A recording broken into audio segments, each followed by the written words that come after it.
1 মিনিটৰ ভিডিঅ'টো মই এই কাৰণে কৰিলোঁ। আজি মই অটল পেঞ্চন যোজনা APY একাউণ্ট এটা বন্ধ কৰি আহিলোঁ, য'ত ছেভিংছ একাউণ্ট বনালোঁ। কি কাৰণে বনালোঁ? 60 বছৰ বয়স হ'লে APY একাউণ্টত যিটো মাহেকত টকা কাটে, সেই মাহেকত টকা কটাখিনি APY একাউণ্ট বুলি যিটো একাউণ্ট আছে, তাৰ মানুহখিনিৰ পেঞ্চন এটা দিব 60 বছৰ বয়স হ'লে। আৰু মই আজি ক্লজিং কৰি আহিলোঁ, এই কাৰণে আমাৰ APY একাউণ্টৰ অটল পেঞ্চনটো নালাগে বাবে। আৰু যিমানখিনি টকা আমাৰ একাউণ্টৰ পৰা মাহেকত কাটিছিল, সিমানখিনি টকা 10-15 দিনৰ ভিতৰতে আমাৰ একাউণ্টত জমা হ'ব, মাত্ৰ ছেভিংছ একাউণ্টত। এইখন হৈছে অটল পেঞ্চন যোজনাৰ বন্ধ কৰা ক্লজেড ফৰ্ম। আৰু ফৰ্মখন মই কেনেকৈ ফিল আপ কৰিছোঁ সেই বিষয়ে দেখুৱাম। অকণমান ভিডিঅ'টো ক্লিক নকৰাকৈ চাম।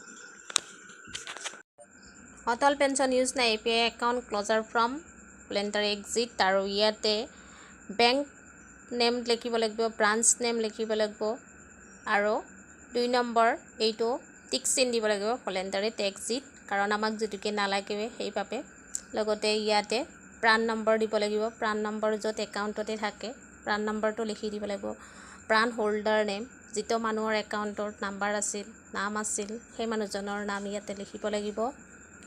আৰু ছেভিংছ একাউণ্টৰ ক্ৰেডিট একাউণ্ট নাম্বাৰটো দিব লাগিব ইয়াতে। IFSC কোডটো লিখিব লাগিব ইয়াতে। 1 নম্বৰত টিক মাৰিব লাগিব, not able to pay contribution. এইখিনি কৰাৰ পিছত আমাৰ ফৰ্মখন ফিল আপ হ'ল। তাৰপিছত ছিগনেচাৰ মাৰিব লাগিব। এই ফৰ্মখনত ছিগনেচাৰ অকণমান ভুল হোৱা বাবে, এই ফৰ্মখন অকণমান ভুল হৈছিল বাবে মই ভিডিঅ'টো কৰিবৰ কাৰণে লৈ আহিছিলোঁ। আৰু এয়াই আছিল মোৰ ভিডিঅ'টো। যদি মোৰ ভিডিঅ'টো চাই কিবা ভুল হৈছে শুধৰাই দিব বুলি কমেণ্টত জনাব।